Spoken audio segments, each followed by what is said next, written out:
ওজন কমানোর নানা টোটকার কথা আমরা শুনি, কিন্তু খাওয়ার আগে কয়েকটি কাজ করলে সত্যিই ওজন নিয়ন্ত্রণে রাখা সম্ভব।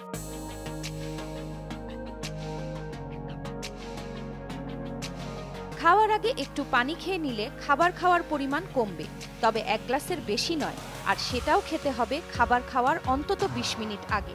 খাবার খাওয়ার আগে স্যুপ খেলে অন্য খাবার গ্রহণের পরিমাণ কমবে, তবে অবশ্যই বেছে নিতে হবে ক্লিয়ার স্যুপ। সবজি দিয়ে খাওয়া শুরু করতে হবে, সালাদও খেতে পারেন।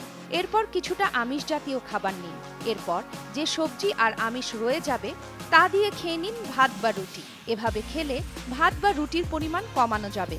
আবার পুরো খাবারটা পরিপাক হয়ে পুষ্টি উপাদানগুলো দেহে শোষণ হতেও একটু বেশি সময় লাগবে, ফলে অল্প সময়ের মধ্যে খিদে পাবে না। আর সবচেয়ে বড় ব্যাপার হলো, এভাবে খাওয়ার ফলে হুট করে রক্তে শর্করার মাত্রা বাড়ে না, ফলে রক্তনালীর উপর বাড়তি চাপ পড়ে না, উচ্চ রক্তচাপ ও হৃদরোগের ঝুঁকিও কমে।